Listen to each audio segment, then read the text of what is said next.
Monsieur Brunet-Neumann, bonjour. Bonjour Vous allez Jean-Jacques. bien. Très bien. Oui.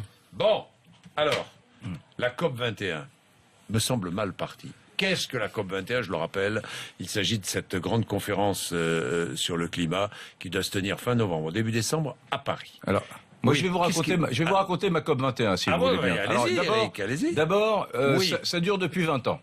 Ensuite, pour cette année 2015, plus personne ne voulait l'accueillir. Ce genre de réunion ne sert à rien, ça coûte cher. 180 millions d'euros, c'est ce qu'il vaut, c'est ce qu'il faut débourser. Ensuite, il n'en sort rien. C'est un événement mondain dans lequel les pays du Nord font venir des gens comme General Electric, des grands pollueurs, des associations écolo-radicales. Il y a un jeu, tout le monde se met à gueuler. La réalité, c'est que les riches payent un peu ces associations qui, dans un jeu schizophrénique, continue à protester mais près de l'argent. Et voilà, il n'en sort jamais rien. Voilà, c'est une sous-filiale de l'ONU qui organise ça. C'est un événement mondain. On est entre le Festival de Cannes et la Foire de Paris. Ça va durer quelques temps. Seulement, ça va être l'occasion pour les Français de dire regardez comme nous sommes écolos. Et il y a déjà une bagarre qui se profile entre Lolo et Sego, entre Laurent Fabius et Ségolène Royal qui voudraient avoir le leadership sur cette opération. Mais je vous le dis solennellement, il n'en sortira rien, ça ne sert à rien. L'année prochaine, ce sera Marrakech. Dans 2 ans, les destinations sont déjà choisies. C'est comme un festival de Cannes itinérant. C'est tout. Il y aura d'ailleurs Marion Cotillard, mais il n'y aura pas Lafarge, qui est le plus grand pollueur du monde en CO2. Vous voyez? Donc les vrais interlocuteurs ne sont pas là. Il n'en sortira rien. Bon, alors ça, c'est la façon petit bout de la lorgnette de voir la COP 21. Vous n'êtes pas gentil, Laurent. Vous avez pas gentil avec moi, parce que vous savez que c'est vrai ce que je dis. Très bien. Alors, il y a une chose qui est juste, c'est que ça fait 25 ans qu'on repousse l'échéance et qu'on ne prend pas nos responsabilités.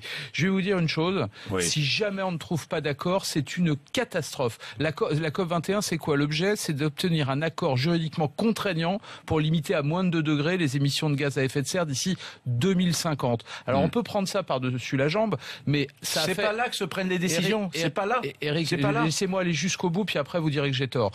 D'abord, ça affecte l'eau potable. C'est une question fondamentale pour la géopolitique, la stabilité militaire, politique du monde. Vous savez qu'il y a 60 millions de déplacés climatiques par an. Aujourd'hui, ça coûte 450 milliards de dollars à l'ensemble des États du monde. On n'a pas le choix que de trouver une solution. Là où Eric a raison, c'est que ça ne va pas se passer pendant la COP 21 à Paris. Ça va se passer avant, ou pas d'ailleurs. Mais entre septembre et décembre, c'est là où ça va se jouer. Parce qu'en septembre, tous les États doivent remettre une contribution. L'Europe d'ailleurs en remettra une seule pour les 28 pays. Et effectivement, vous avez raison, on a 2 soucis majeurs. Les États du monde les plus pollueurs, vous savez que la Chine et les États-Unis, à eux deux, c'est 40% des émissions de gaz à effet de serre. Les États les plus riches veulent pas mettre l'argent. Or, il faut La Chine est en train de bouger, oui, apparemment. Vous savez pourquoi? Parce que ces effets climatiques, ça affecte 10% de son PIB. Donc c'est pas rien. Mais à l'inverse, les pays les plus pauvres, on a besoin qu'ils contribuent aussi. Et ce sont eux les victimes de ces changements climatiques. Eux, ils en ont marre parce que les pays riches qui sont responsables ne font pas depuis 25 ans les efforts nécessaires. Alors oui, on peut voir la COP 21 comme un festival de Cannes si ça vous fait plaisir. Mais en réalité, les enjeux sont tellement importants. Si vous regardez le Darfour, Boko Haram, ce qui s'est passé en Syrie, ce qui se passe aujourd'hui en Afrique, les changements climatiques sont responsables en partie de ça. Non mais évidemment. Qu'il y ait des enjeux environnementaux sur la planète très importants, vous avez raison. Mais moi je vous parle de la COP 21 qui ne sert à rien.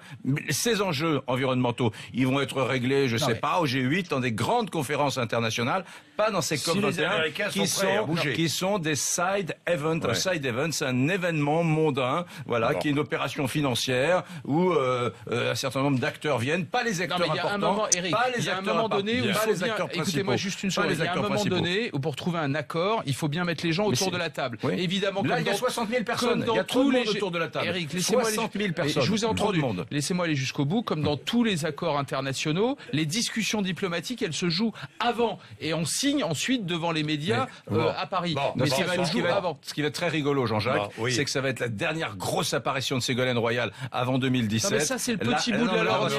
On va se marrer. On va se marrer. Elle va vouloir vraiment prendre le leadership. Et Laurent Fabius ne veut pas la laisser faire. Je peux vous dire que ça nous prépare. Eric, pardonnez-moi. On regardera ça quand même. Attendez, 60 millions de déplacés climatiques, c'est autre chose que la guerre Fabius-Royal. Mais je suis bien d'accord, mais cet événement ne sert à rien. Je vous le dis. Plus ce matin. Alain Juppé sera notre invité 8h35, 9h tout à l'heure. Merci d'être avec nous, 7h58.